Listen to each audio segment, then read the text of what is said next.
Hello and welcome to Newsline. My name is Nick Angus. And I'm EMILY-LAYNE KAPETANOVIC. Before we begin, we would like to acknowledge that this broadcast of RMIT's Newsline is being presented on Aboriginal land, the land of the Wurundjeri people of the Kulin Nation, and we pay our respects to their elders past, present and emerging. Coming up on today's show, we look at how musicians are trying to keep afloat during COVID-19. We hear about how different communities, both at home and abroad, are affected by the pandemic.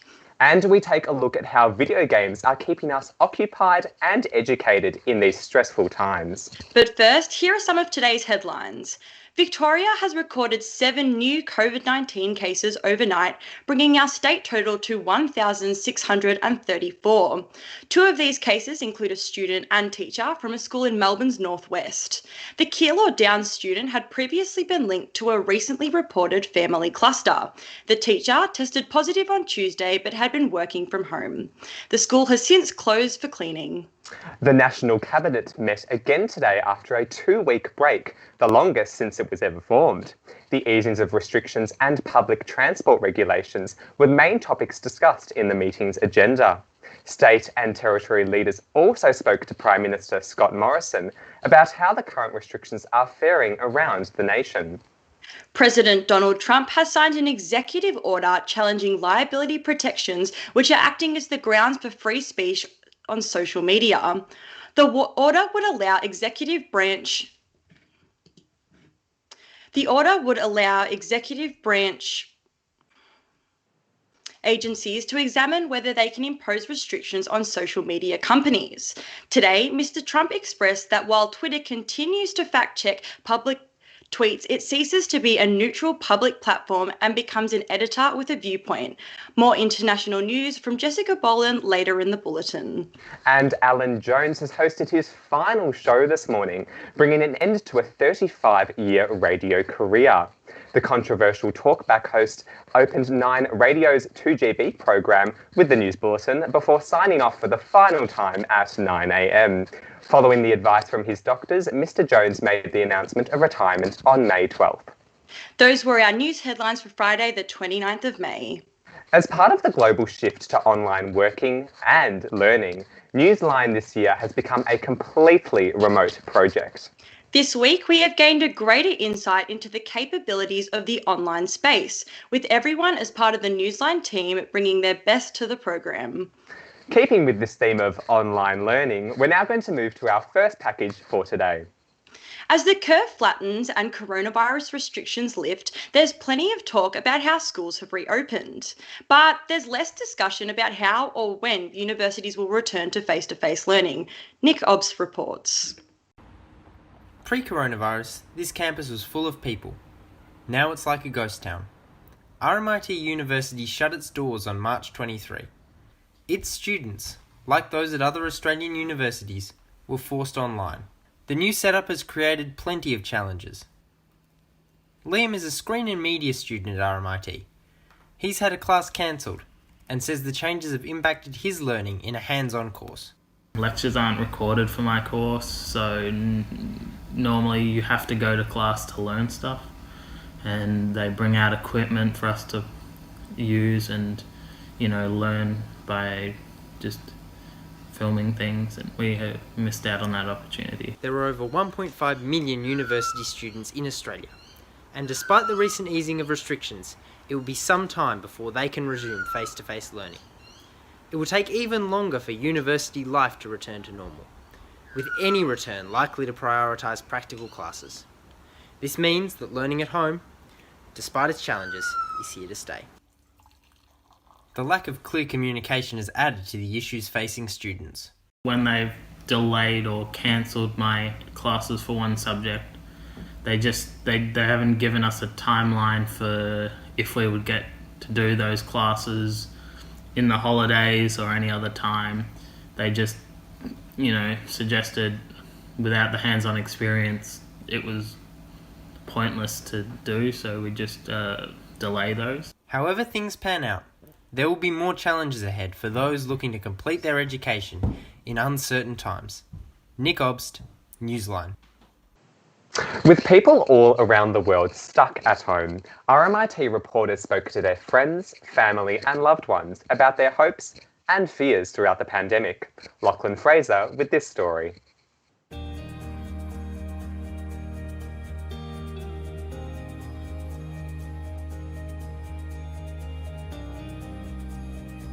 Talking about love? Oof. My dating life,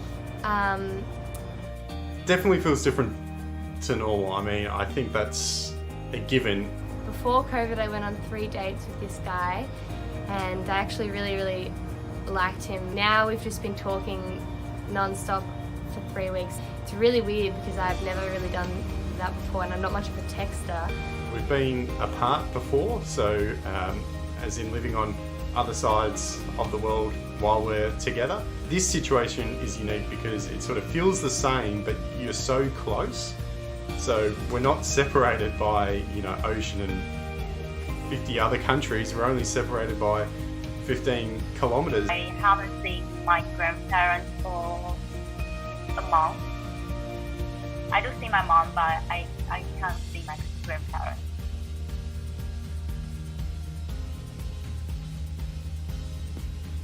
It's sort of weird because social responsibility has sort of become a big factor in our relationship. There's the rules where you can actually see a partner, but he's not a partner because I've only gone on 3 dates. You know, we've been on plenty of dates before. It's more just sort of talking to each other, really. I find it hard personally to get my point across in words. I think we're going to go on Zoom and virtually go into this gallery together as if it's a date. I go on a date. Is what we're saying. I think what I'm most looking forward to is getting to sort of go on a centerpiece date, I guess, for lack of a better term. In Taiwan, we don't really show emotion. Even I want to say something to my mom, I will like a bit shy or something. Yeah. Just, I don't know, it's like different culture or something. I'm excited to see what it is after ISO, I guess. I would say to my grandma, I love you. But I would say to my grandpa next time as well.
A 46,000-year-old site of cultural significance in the Pilbara, Western Australia, was destroyed in the expansion of an iron ore mine on Sunday. We have SIRI Smith with the latest. Thanks, Nick. Ancient rock shelters at the Juukan Gorge in the Hamersley explosives near the site.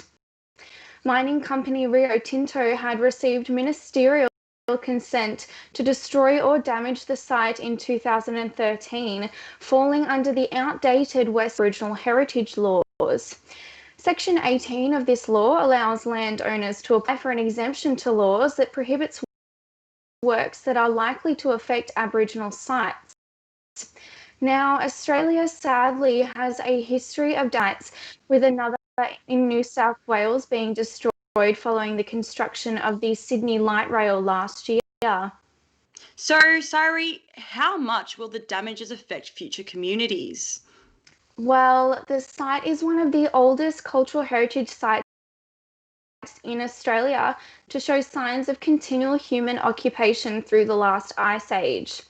Archaeological digs at the site uncovered several artefacts, including direct remains from ancestors of the Putu Kunti Kurama Piniku today.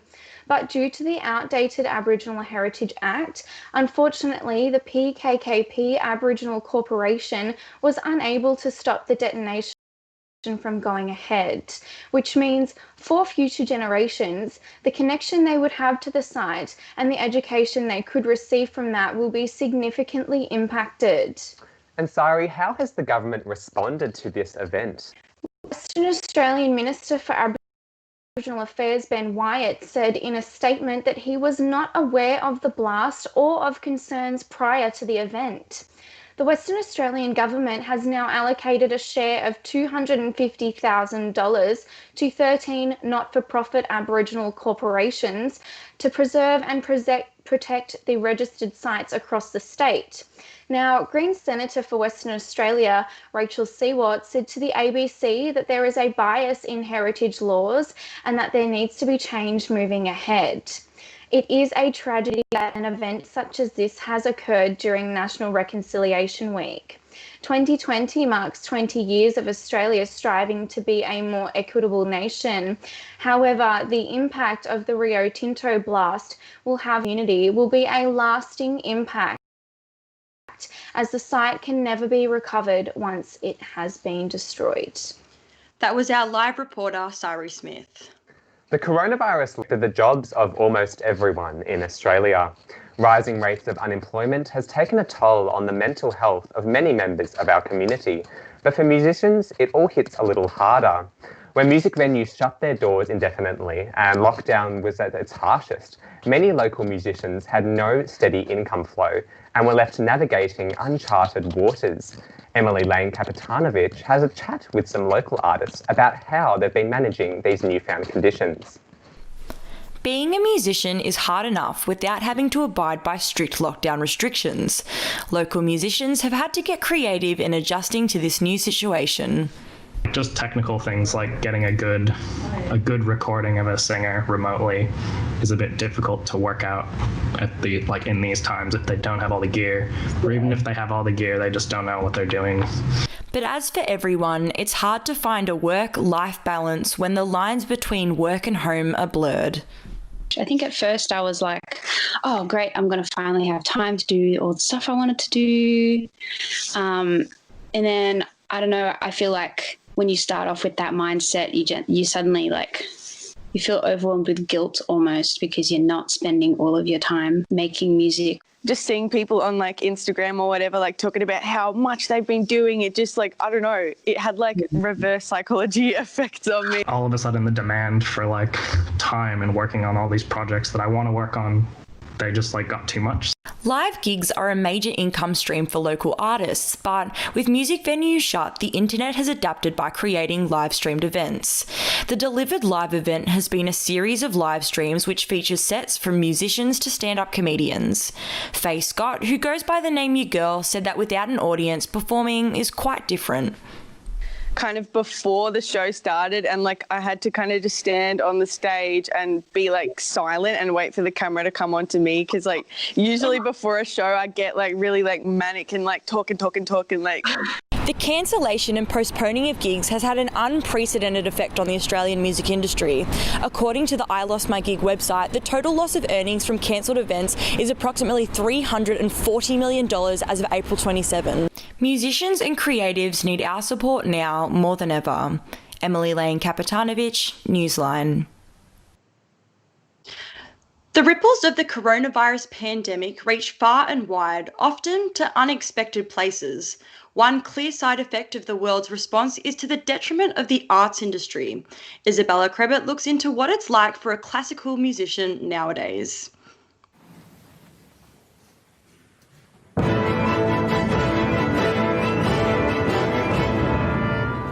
Lockdown laws and distancing measures of the last few months have meant the classical music scene has changed dramatically.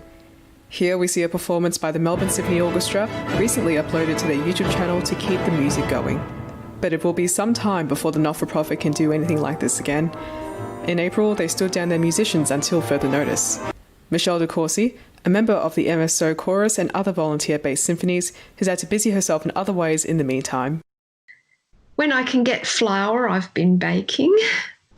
But the main project has been my Song a Week project, and I sent you a link to some of those videos.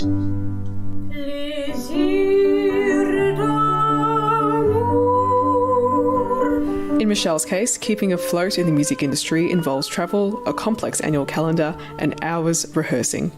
That's been taken away from countless dedicated musicians. So it's just like dominoes falling, you know. And we've got so many of our friends who rely on the opera work for a good part of their income. In time, musicians won't be stuck at home anymore and auditoriums can fill with symphonies as they once did.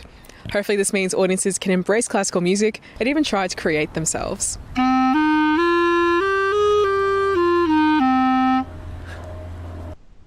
I think fundamentally for me, music is about communication.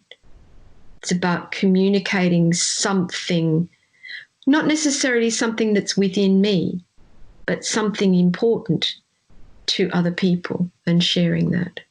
And sharing it with the people I'm performing it with as well is important.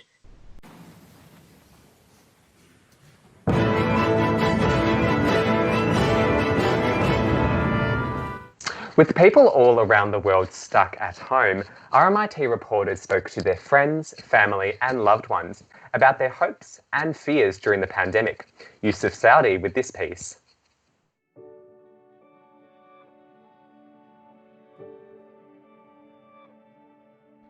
The things I love are my family, obviously. I wanted to go back to Australia to visit my mum, and I couldn't go back home because I didn't want to risk getting sick or anything to put my family in danger in Australia. My mother was born with a rare disease. She can get really ill, and so she has to stop working now, and she has to be in total quarantine because if she does get it, it could affect her in a very, very bad way.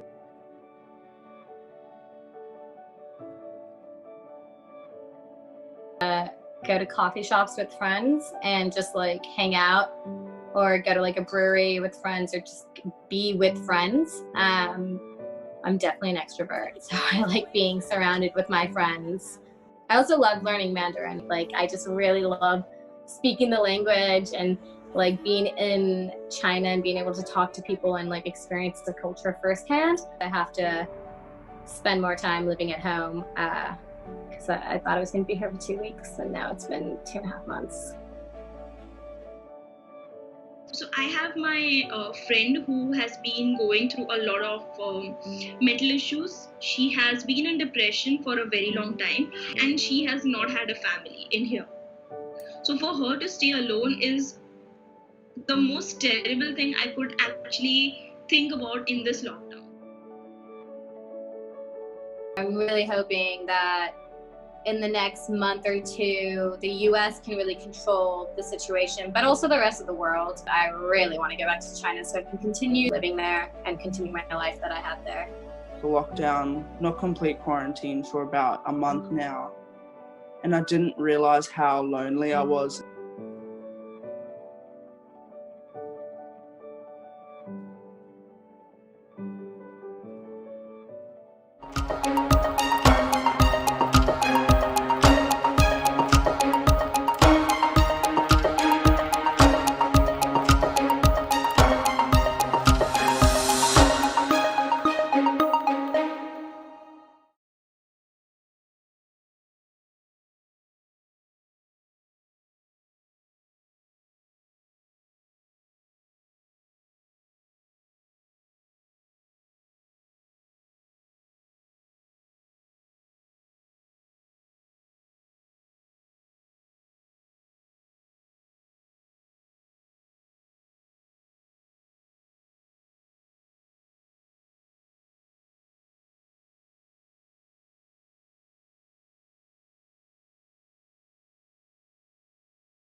Welcome back to Newsline. Geelong, the Macedon Ranges and the Mornington Peninsula all share something very sweet in common.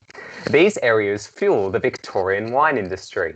Coronavirus restrictions have had a huge impact on Victorian wineries, so the industry has had to swish things up in order to stay afloat. And Tamara Clark has the story. Be it a Pinot Noir from the southeast, a Chardonnay from the Yarra Valley, or sparkling from Ballarat, Victoria is renowned for its wine. And while COVID-19 has presented incredible challenges for businesses across the board, this industry has been built to survive diversity. Well, I've been ordering wine online from my local wineries and having them delivered, and just in general drinking a lot of wine. I already know which restaurants and wineries I'll be hitting up first. I do miss going to wineries, but I'm still doing what I can, buying it online, or if I can do a click and collect service, I'll go pick it up and see the girls at the counter. Anthony Lee, co-owner of Foxy's Hangout in Red Hill, says the industry has been hit before, but this pandemic is a whole other ballgame.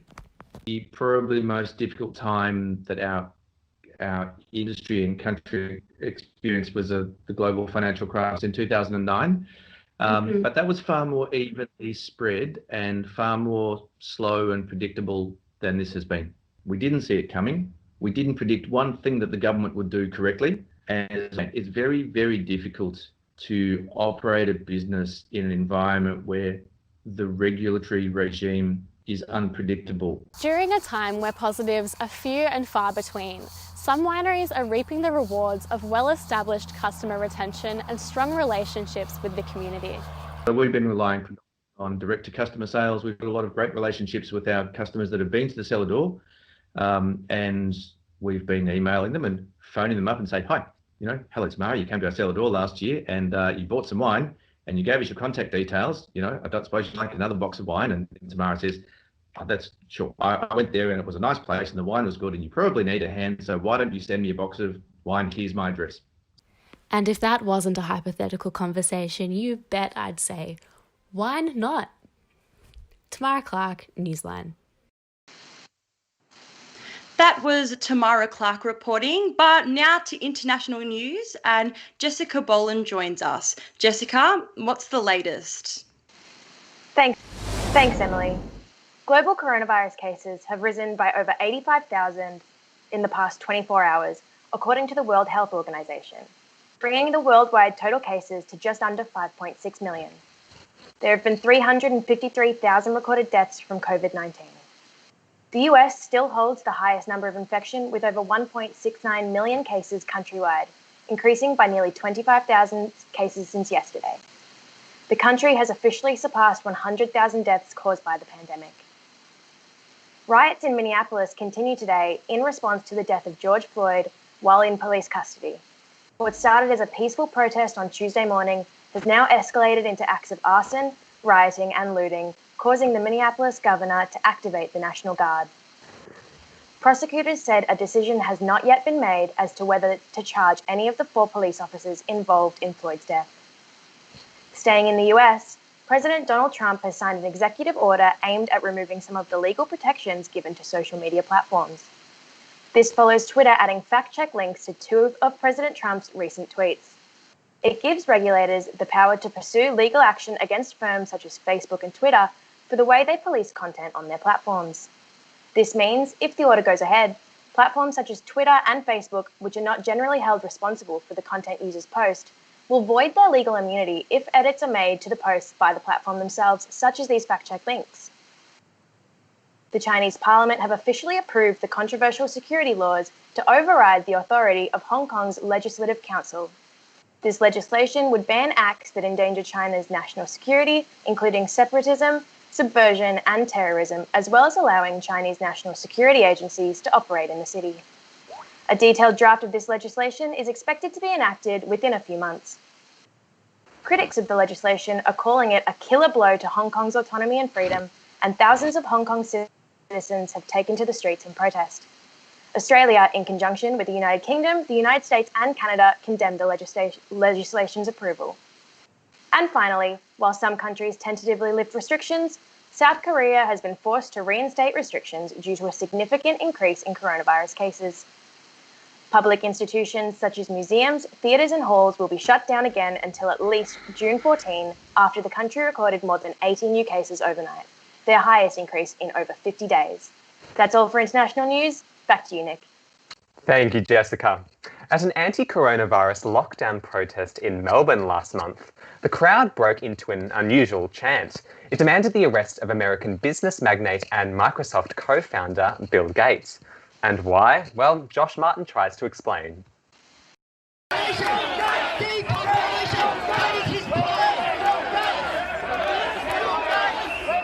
Sorry, what? A new Essential Vision poll found 1 in 8 Australians believe Bill Gates had something to do with the spread of COVID-19. But why? Well, 5 years ago, Bill Gates gave a TED talk called The Next Outbreak. We're not ready. Gates was talking about Ebola at the time, but it's a good I told you so moment. It's ironically this video that has made the billionaire the target of conspiracy theorists who believe he planned the pandemic to profit from a vaccine. A plandemic, if you will. The Gates theory is one of many persistent fake news stories during the coronavirus pandemic.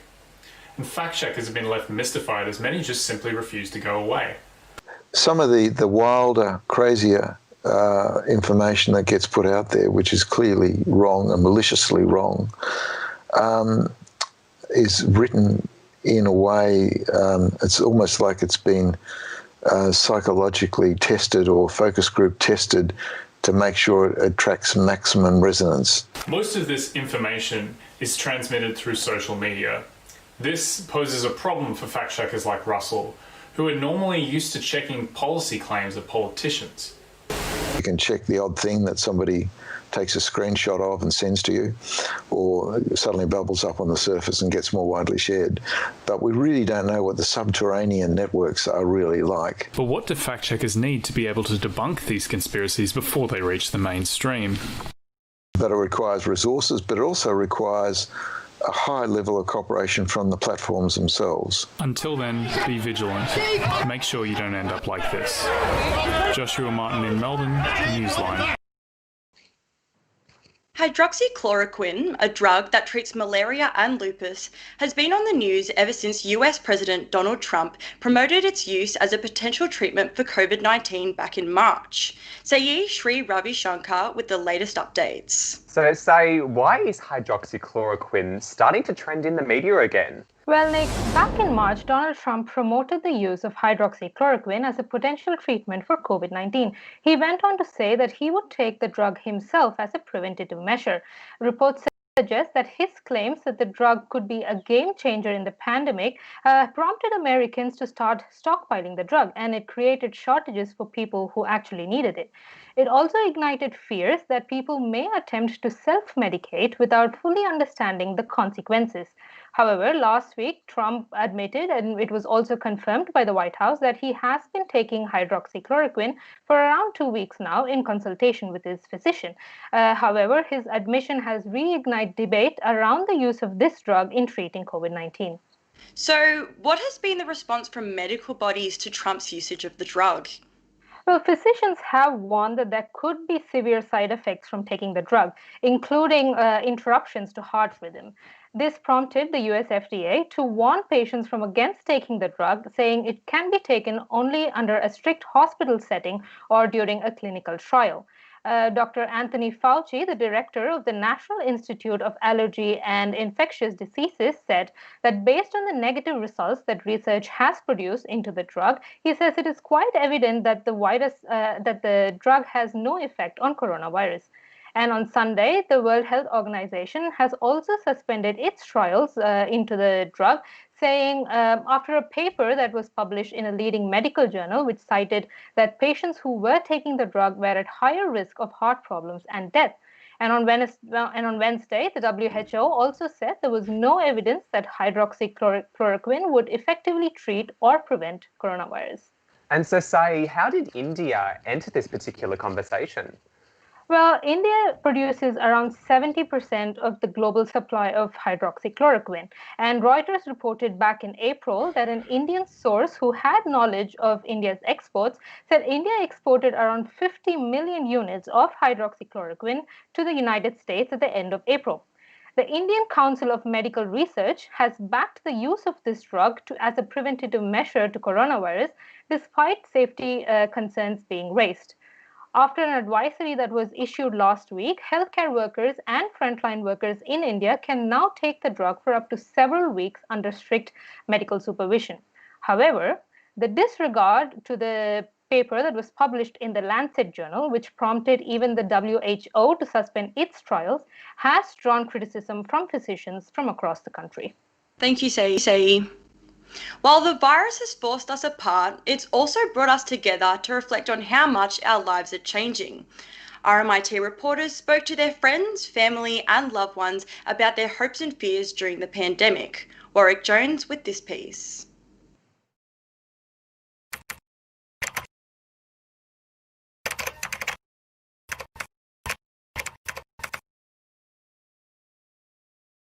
Basically where I am, I'm in Darwin. Coronavirus has obviously been a really big story here because in Darwin we had the people from Wuhan and the people from the Diamond Princess flown into quarantine in Howard Springs. I can't see my friends, can't see my family, couldn't see my family even if I wanted to because there's no flights between Darwin and Melbourne anymore. I've thought about my mum a little bit. She's obviously quite older, so if she did get caught with the virus, there's a higher chance of her getting more ill than us younger, healthier people. I love my wife, who I got married to last November. She's good to me. She treats me well. Since being locked down together, I'm enjoying being able to irritate her. Gives me excitement as much as she dislikes it.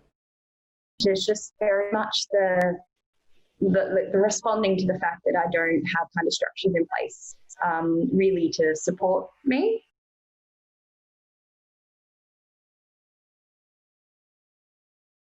I kind of try not to think about the human, the outward kind of world, sickness aspect of it, because I think I would get very, very upset. I kind of fear not being as productive and not getting things done, and that's become very, very real at the moment. So, yeah, more intensified. So having 2 cats in the house has definitely helped, playing with them, just having them around when you're feeling a bit down, I guess, is definitely beneficial. They're probably getting over me, but... In the Northern Territory, given that we have such a vulnerable population here, I think it's obvious to anyone that an outbreak here, especially in a remote area, would just be absolutely devastating. I mean, with my family in Melbourne, in many ways I've actually seen a little bit more of them because over Easter we did a family Zoom call with my aunt and uncle who I'd never really just pick up the phone and talk to, maybe at the end of this.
Good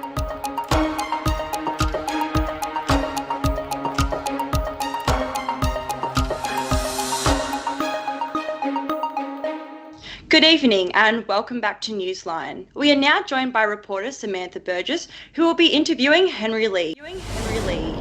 Henry is the co-founder of the COVID-19 Employee Assistance Directive, a charity focusing on donating and delivering food to laid-off hospitality workers. Thanks for being here, Henry. So tell me, how did the initiative start? So it started, I think, a week before the level 2 restrictions came into place. So I'm a bar owner here in Melbourne, and my co-founder, Jason, Jan, he owns Hats and Tats. We started to put together a plan to feed our staff because at the time there was no enhanced job seeker and JobKeeper was still quite far off. And trying to live off what the New Start allowance would have been quite difficult. So we started putting money aside and then started cooking and preparing to keep them all alive.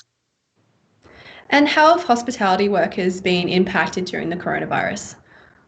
So in the early days, it was very much, how am I going to get through the next week in terms of food and essential goods, the toilet paper pandemic or crisis, trying to find even dishwashing liquid was quite difficult in the early days. And then as we progressed the organisation, we found that the mental health impact was getting quite severe. A lot of hospitality staff only socialise with their peers and with their regulars when they're at work. And outside of that, there isn't much social connection. So having a phone call once a week actually is quite handy for those people who aren't able to socialise when they're in isolation. And tell me, how much of the hospitality industry is made up of visa holders and immigrants? I don't have that stats on hand for you, but in my experience when I was still working in hospitality on the ground level, a lot of my peers were international students. They were backpackers, and these are the people who make up some of the larger catering groups and larger organisations and people who work in clubs. So I'd say quite a few. And what is your prediction for the future of hospitality? That's a pretty sticky question. If you're talking about consumer behaviour, I'm not too sure how willing people are going to be to go out in public and consume food around others that they might not know in terms of the impact on potential students who are working 20 hours a week in clubs and cafes and bars to support themselves while they're studying. I mean, there are only going to be a few number of jobs out there, and if you're going to be competing against a seasoned bartender versus someone who's come across to study, I'm not sure if you're going to be able to find a job to support yourself. Yeah, and so tell me, how can people get involved in your charity? So we launched our website last night, so that's covid19ead.com.au. You can go there to register for assistance, to volunteer your time or to donate. Thank you so much, Henry. It's been a pleasure. And now back to you, Nick. Yeah. Thank you for that, Samantha. A really wonderful interview there. To our next story, while the Australian government continues to aid those who are left struggling as a result of the coronavirus, some governments overseas are failing to follow suit. As a result, the already struggling members of their society are left to pay the price. Sabah Hashmi and BRODIE HOYNE with this story. It's one of the most populated countries in the world, and conditions are far from perfect. Of the 220 million, it is estimated that there are roughly 20 million people in Pakistan lacking adequate housing, with the majority living in slums. With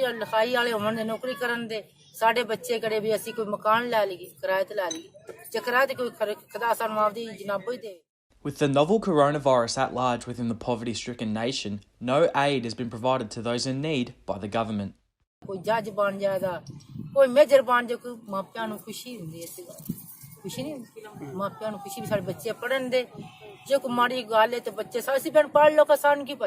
Karachi is Pakistan's largest city, home to 14 million people. It also has the country's highest homeless population. President Imran Khan's government made tall claims that they would provide facilities to the poor, but no such thing has materialised. We will be ramping up our efforts. Sultan Hussain is the owner and administrator of Anmol Zindagi, an aged care facility in Karachi. He says no initiative is being taken by the government to assist the homeless in Pakistan. There is nothing that the government is doing that is close to being enough to assist these people, to habilitate them back into as active members of society who are assisting the society as well as making a good living for themselves. Of course, closer to home, things are much different. Federal and state governments play a small role, but it's the charitable donations of the general public that fuel our charities. In Pakistan, donations from the public aren't that simple, especially when you consider that 29% of the population is living in poverty. It needs to be provided to establishments like orphanages, like schools, where we see clusters of old people and also young people. With a lack of medical assistance and security, the homeless are at a higher risk of contracting various diseases, including COVID-19. While shelters like Anmol Zindagi in Karachi are trying their best to cater for their residents, more support is needed from the government.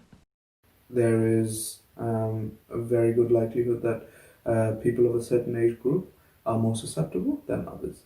And I think that is where the government needed to focus, rather than having a haphazard and very cumbersome effort put in place. I think their heart's in the right place, but I don't believe enough is being done. BRODIE HOYNE for Newsline.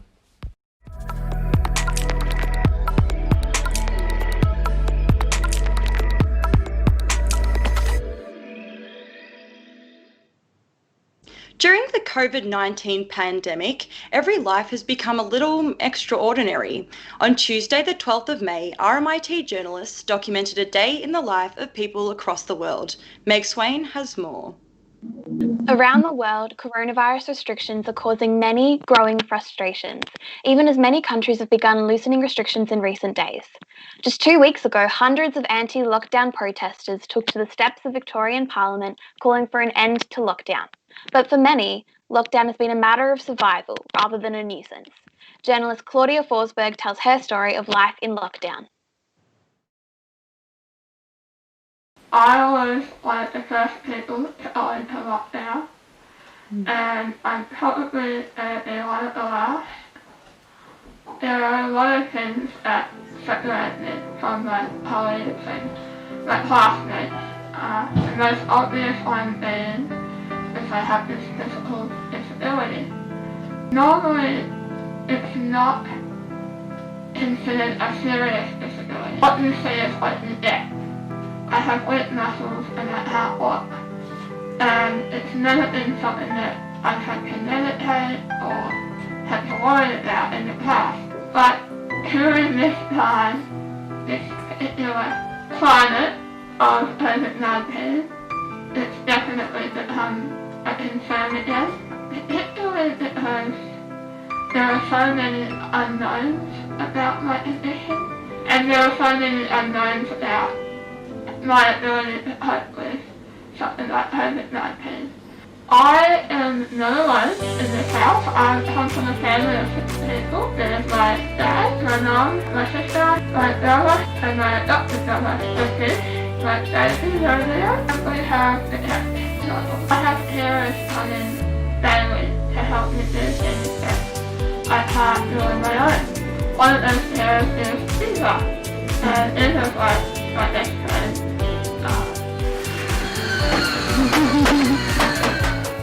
At the moment, there's art builders who are working on our desk. So we have Lighthouse, and we have Steve, aka Trevor. So yeah, it's never a boring day at the Salisbury household. There's always something happening, always busy. Okay, so I'm just about to hop on a Zoom meeting with my cousin Alex and see how it is.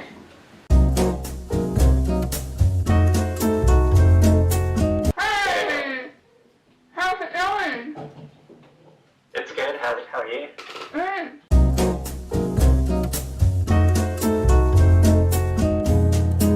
My stakes saying, well, I bought a Nintendo Switch, so I've been playing games. I've been, I guess, being a bit indulgent, been getting a lot of takeaway. It's probably not, and I've been running to work that off. So I've been exercising, which I think has been really helpful. I think like the most important thing is to look after like both your like mental health and physical health. You know, you still need to keep in contact with your friends and make sure they're okay and like check in on each other. Because it's really important that I think like when you're physically distancing, that you don't feel emotionally isolated as well.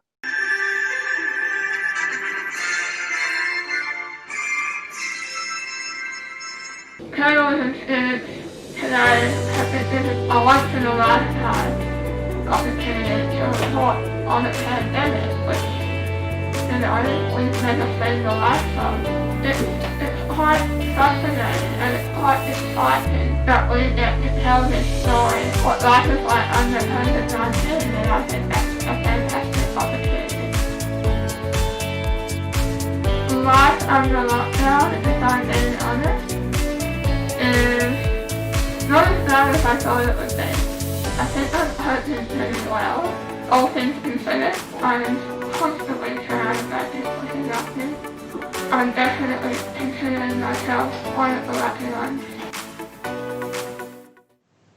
With Victorian coronavirus restrictions easing, on Monday the AFL announced a revamped schedule beginning on June 11, in about 2 weeks' time.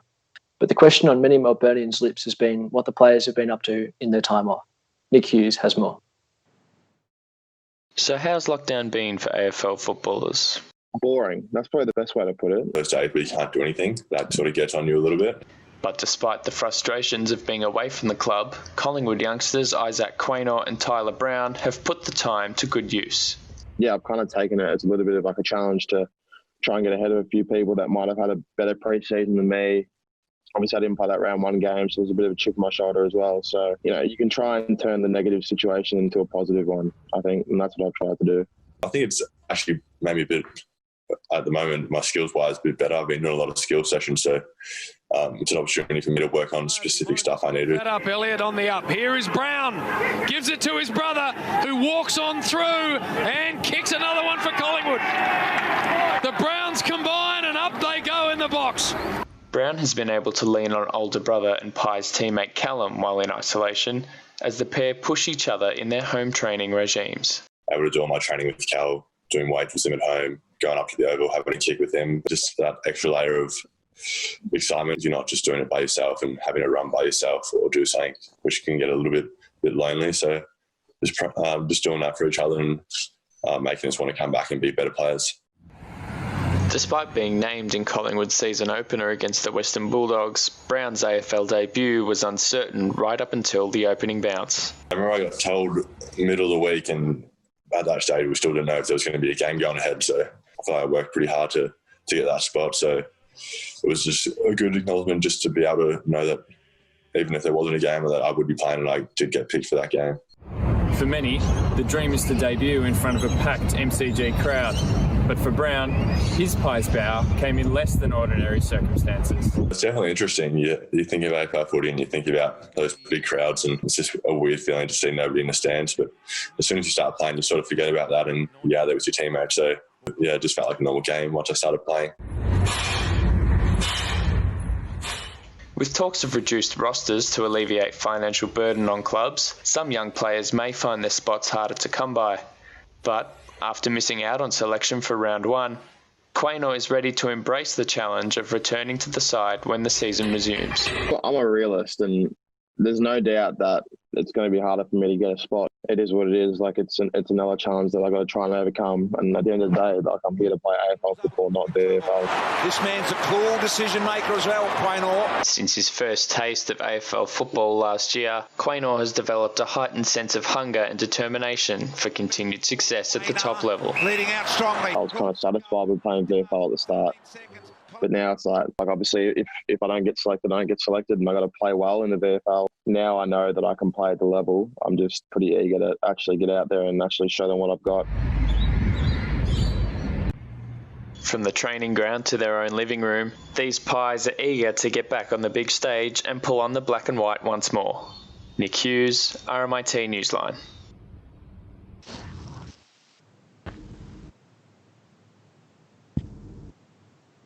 The Victorian arts industry has been hit particularly hard by this crisis.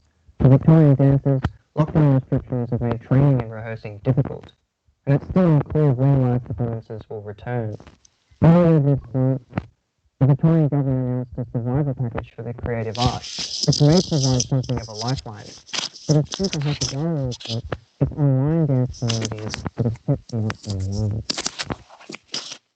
Hi, my name is Primrose Kern. I'm 17 years old. I'm Australian, and I am the youngest female dancer with the Paris Opera Ballet Company. It's currently 3 p.m. and Primrose is beginning her afternoon of training in quarantine. It's been hard, and just training's harder because we do it at home. I'm lucky I get to come in here. But I think like a lot of my other friends in the company are just doing it in their kitchens. From an entire day of classes, rehearsals and performances to just a few hours of training alone, the day is significantly shorter for professional ballet dancers. I probably sleep until like 10 a.m. and then I come into the studio and do about 2 to 3 hours. I have my coaches from the company who like Zoom or Skype. So we do class, then like a private, I guess you could say. And yeah, and then I kind of just do my own like Pilates. Even for a driven dancer, the motivation to keep pushing can be difficult. Yes, it's definitely different because we don't have the 3-hour rehearsals that we need to prepare for something. Plus, you don't have the adrenaline rush and the push to, I've got to do this, or I need to be in line and this performance is tonight. So, you don't have that. I think that's also part of it, that real drive. Primrose isn't the only dancer struggling to maintain that drive. For recreational urban dancer Jake, the community aspect of street dancing is important, and not having that has made it hard to stay passionate. I'd say I try to dance like once every 2 days, but even then it's not that consistent.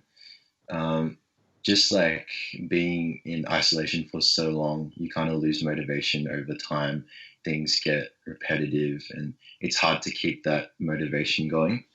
Before quarantine, Jake regularly attended classes, whether it was through Melbourne University's Flair Dance Ensemble, training sessions with his crew Wakame, or casual classes at various studios in Melbourne.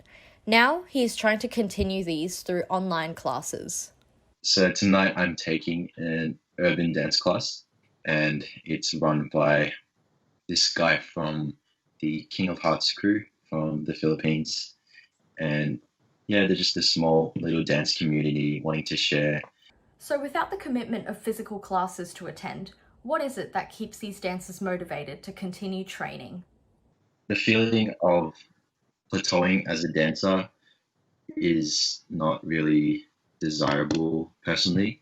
Like, I still want to keep growing. Like, if anything, I don't want to get worse as a dancer. At 10 years old, it gives everyone the, oh yeah, you can be a dancer, but at the age of 20, only like 1 in 300 really makes it. So I think you have to be that 1 in 300 who keeps pushing. So I think that's what makes me keep going, is that, oh, I want this, I want to be a principal. I want to make it to the top. Even though there are no physical classes or performances to attend at the moment, dancers, whether professional or recreational, have been able to continue working on their craft even in these difficult circumstances.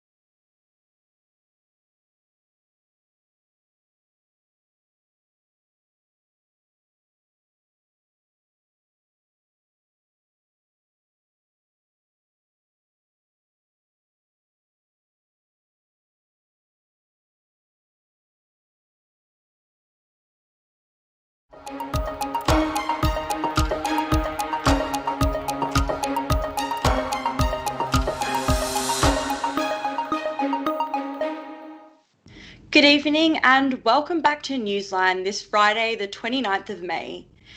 And now, bringing us finance news is Patrick Gabriel. Thanks, EMILY-LAYNE. The ASX 200 index saw a decrease today, dropping from 5,851.1 points to 5,785.9, 1.1% below where it closed last night. It looks to be a steady finish to the month for the ASX 200, which has risen over 600 points following a disappointing April. The US markets have slowed today, with the Dow Jones flattening after its 2-week push, decreasing 147.63 points for a loss of 0.58%. The Nasdaq index fell by 0.46%, following a similar trajectory to other US markets in a slight drop on the recent 2-week push. The Tokyo Stock Exchange has broken its recent 5-day increase with a loss of 62.31 points, currently sitting at 21,854 this afternoon, a loss of 0.28%. To currencies, the Australian dollar has held steady across the board with no major changes. The Australian dollar is buying 66 US cents for a rise of 0.07%. The New Zealand dollar has risen by 0.13%, which is buying $1.07. In Europe, the AUD has seen an increase of 0.05%, buying 60 cents, while in the United Kingdom, $1 would buy you 54 British pence. The Japanese yen is remaining strong, with the Australian dollar buying 71 yen. In commodities, gold has seen a steady decrease in the month of May, now trading at 2,589 Australian dollars per ounce. Brent crude oil has dropped 0.54% from yesterday, in what looks to be steadying after a recent 2-week gain. It is going for US $35 a barrel. West Texas Intermediate crude oil increases $2 after its drop yesterday, which is currently going for US $33.25 per barrel. That's the latest finance news for today. Emily-Lane and Nick, it's back to you. Thanks for that, Patrick. For most people during isolation, a way to tune out has become an essential. The Nintendo Switch has taken the video game world by storm, and some have found a different way to use this type of technology. Siri Smith has more. Video games in Australia are more popular than ever due to the COVID-19 pandemic, with the Nintendo Switch console becoming a bestseller across the country. Nintendo Switch consoles are sold out across Australia due to high demand, many fans now having to wait until June for a restock. Student Lisa FAVAZZO became an avid player of the Nintendo Switch since isolation rules were implemented. So Animal Crossings did have a relatively big impact on my life for a little while there. I downloaded the game after umming and ahhing about it for about 2 weeks because I had a suspicion that it was going to be one of those things that I went a little bit crazy about. Animal Crossing New Horizons has quickly gained popularity with over 11 million sales worldwide and amassing large online communities. I would stay up all night playing it. I was watching YouTube, people playing it as well, finding out all these tips. I was honestly probably spending a full work day playing it every day. I was not doing enough housework around the house. But despite its consuming qualities, Animal Crossing is being used in various educational settings. With doors being closed due to COVID-19, the Melbourne Museum has found a way to incorporate Animal Crossing's natural history simulator into its transition online. Educational videos showcasing what the museum has to offer have been posted online, one including a virtual tour of the fossils that can be found at the museum. A spokesperson from Museums Victoria said during this time of isolation, the game is giving new life to museums in the minds of its players. The fun of Animal Crossing is waiting for everyone in the real world on the other side of isolation. Siri Smith, Newsline. Siri Smith with that story. The global shutdown of sporting events has left a major void in many people's lives. For the motor racing community, online sim racing has become the new way for fans and drivers to continue enjoying the sport during the pandemic lockdown. Stephen Ganavas reports. Wheels, pedals and gaming consoles have become the new haven for sports fans amid the global shutdown of sporting events. Motor racing fans and drivers alike have been able to continue enjoying the sport, with virtual sim racing growing in popularity exponentially since the pandemic lockdowns were enforced around the world. Global manufacturers of sim racing setups have been inundated by the demand for their products, with fans flocking to emulate their favourite drivers. Drivers compete on various gaming platforms using steering wheels, pedals, racing chairs and big screens in order to best replicate the real-life experience. These simulators can range from a few hundred to tens of thousands of dollars. While the racing is not completely authentic, lacking the extreme forces and bumps of driving a real race car on track, Formula One driver Alexander Albon noted the grip and aerodynamic feel of the cars were, quote, not bad. For fans, just the opportunity to see some racing is worth celebrating. Formula One's governing body, the FIA, has helped to fill the void of the real competition, hosting virtual Grand Prix with drivers and celebrities on days when actual races would have taken place. It's great they've been able to do this, and the product is really entertaining, including broadcasting with commentators and production teams. Obviously it's not the same, but it definitely fills the void. In the meantime, many drivers have taken to Twitch streaming, racing against each other on different types of vehicles, including trucks and lawnmowers, and connecting with fans, as well as putting on events to raise money for charities related to the pandemic. We've even got to see F1 drivers dressed up as bananas. You wouldn't see that at a real-life Grand Prix. I've never looked so good. Stephen Ganavis, Newsline. The coronavirus has seen the closure of many important areas of society. For many, the closure of places of worship was felt hardest. So how are people of faith connecting in the new reality we find ourselves in? Aidan Dawkins reports on the impact of coronavirus on religion. In times of trouble, many Australians turn to faith in order to get through. But with COVID-19 shutting down places of worship, religious leaders have turned to new technology to stay connected to their congregations online. From Facebook to YouTube Live, Australians are still tuning in to their church services from their own home.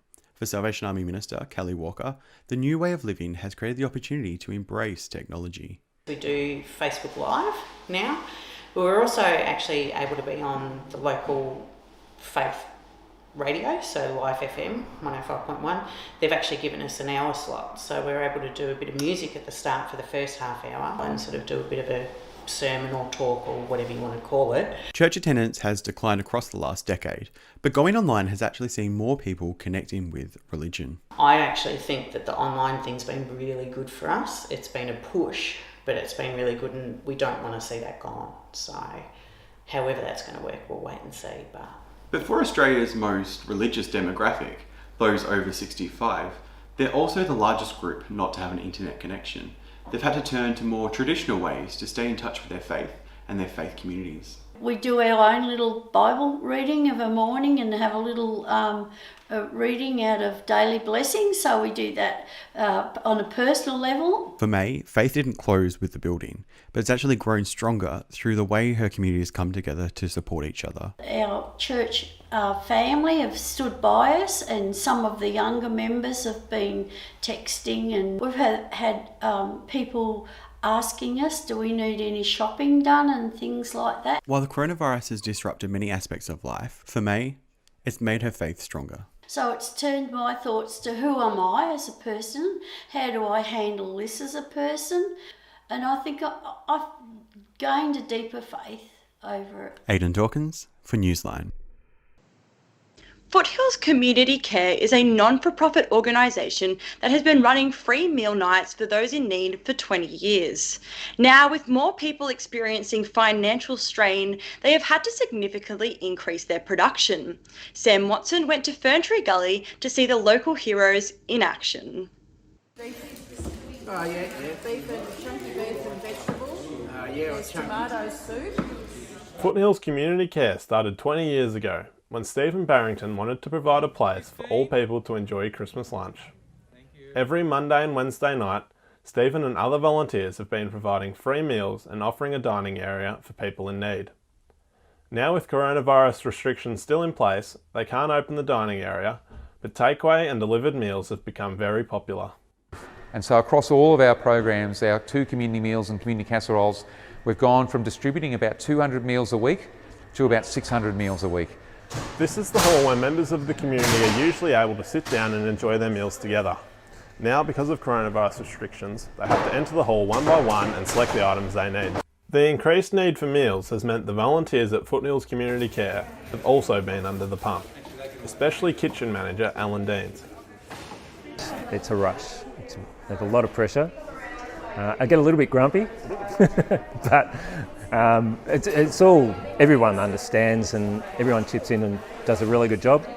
It just makes my job so much easier. Members of the local community have also done their bit to help out those in need. All kinds of food, clothing, hand sanitizer and even toilet paper have been donated by members of the public. Local supermarkets are also helping out by donating fresh produce, and some local restaurants have also done their part to help out the charity. Also, the amount of people putting their hand up to volunteer has been overwhelming, and the meals they're providing are as good as any restaurant in town. The pandemic has certainly had some negative effects for Foothills Community Care, but the community spirit on display over the last couple of months has certainly been a silver lining. Sam Watson in Ferntree Gully for Newsline. Fantastic story there, Sam. It's really great to see the work people in the community are doing to help out everyone during these extremely trying times. Now it's to the weather with Tamara Clark. Thanks, Nick. It was a mostly sunny day in Melbourne today after the clearing of this morning's fog. After hitting 17 degrees today, we will be graced with another even sunnier day tomorrow, expectedly the only one of its kind in the coming week. Tomorrow, Melburnians will face a low of 10 degrees and a predicted high of 17 by the afternoon's peak. Looking to the rest of the country, Brisbane was partly cloudy today with a top of 20 degrees. Sydney felt a shower or two and reached 19. Canberra saw some morning fog with a high of 14. Adelaide also got some sun today with a temperature of 19. It showered in Perth today and threatened to storm with a top of 20 degrees. And Darwin reached 32 degrees today and is expected to hit 33 degrees by Monday. We start Melbourne's 7-day forecast with a sunny 17 degrees tomorrow. On Sunday, clouds will return and the max temperature will drop 2 degrees to 15. Showers are expected to begin in Melbourne on Monday and continue through to Tuesday, with both days seeing a top of 13 degrees. The rain is expected to ease off significantly on Wednesday, when we are expecting a drizzle or two and a high of 15. By Thursday, the rain is predicted to stop entirely and reach a temperature of 15 degrees. So we're in for a bit of a drizzly journey over the next week, and that's all from me. Back to you guys. Thanks, Phil. That brings us to the end of our program. But before we sign off, we would like to say thank you to all those involved in the Newsline project this year. It has been a great achievement to broadcast this program completely remotely, and we are looking forward to seeing Newsline return next semester. We would also like to wish executive producer Janik Rogers a very happy birthday for today. So until next time, I'm Nick Angus. And I'm EMILY-LAYNE KAPETANOVIC. Thanks for tuning in to Newsline this Friday, the 29th of May.